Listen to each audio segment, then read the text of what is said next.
योगेश दादाचा आज वाढदिवस आहे, काय शुभेच्छा देणार तुम्ही, कसा प्रकारे आशीर्वाद देणार? योगेश दादाला आमचा तर आशीर्वाद नेहमी कायमचाच असतो आणि ती कशी त्यांचं एवढे माझ्या मुलांनी म्हणजे त्यांची कारकीर्द जे वाढवली आहे, आम्हाला खूप अभिमान आहे त्यांचा. म्हणजे बाप से सवय बेटा जो असतो तो प्रकार हा झालेला आहे आणि इतकी नम्र मुले, मला खूप अभिमान वाटतो की इतर नेत्यांची जी मुलं आम्ही बघतो आणि एवढे ऐकतो सगळे, पण माझ्या मुलांमध्ये मला खूप अभिमान आहे.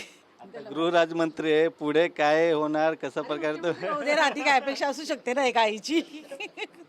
मुख्यमंत्री व्हावा माझा मुलगा ही अपेक्षा आहे पण माझी.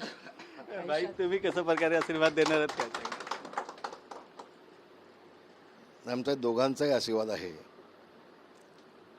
त्यांनी स्वकौतुत्वानं इथपर्यंत आता पोचलेले आहेत. 5-5 खाते ते सांभाळत आहेत आणि दुसरी टर्म मी आहे. एकनाथ शिंदेने कुठलीही मोठी जबाबदारी दिली तर त्या सांभाळू शकतात हे त्यांनी सिद्ध करून दाखवलं आहे. आज 40वा वाढदिवस त्यांचा आहे. मला खूप अभिमान आहे, खूप अभिमान आहे मला. आमची दोन्ही मुलं, माझी एक मुलगी, आमचं कुटुंब, सगळ्यांची महाराष्ट्राची सेवा चालली आहे.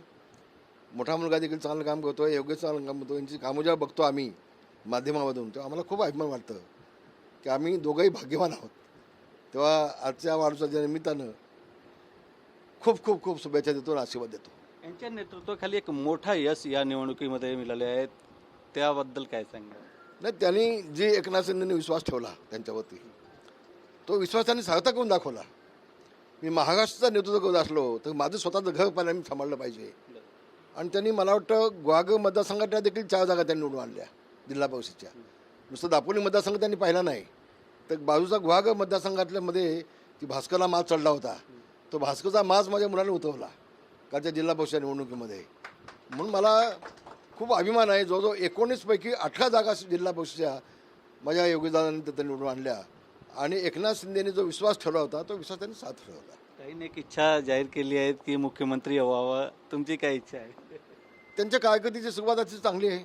पहिल्याच टर्ममध्ये मला फक्त एकच खातं मिळालं होतं, त्यांना आता 5-5 खातं आहेत आणि 5 खाती जेव्हा ते सांभाळत आहेत राज्यमंत्री म्हणून, तर भविष्यामध्ये कुठलीही जबाबदारी एकनाथ शिंदे दिली तर ते सांभाळू शकतात. हे आज महाराष्ट्रासमोर बघतोय.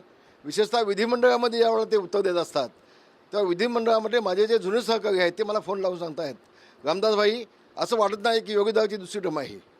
जणू काही परिपक्वता त्यांच्यामध्ये जी आहे उत्तर देण्याची, ते बघून आम्ही पण हैराण होऊन जातो.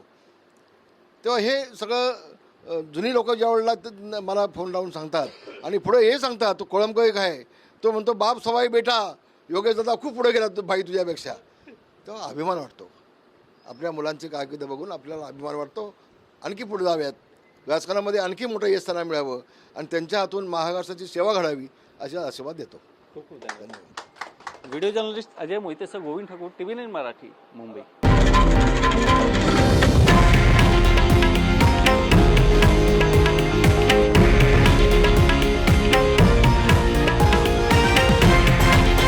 हे आहे देशातील नंबर 1 न्यूज नेटवर्क आणि आपण पाहत आहात TV9 मराठी, एकमेव.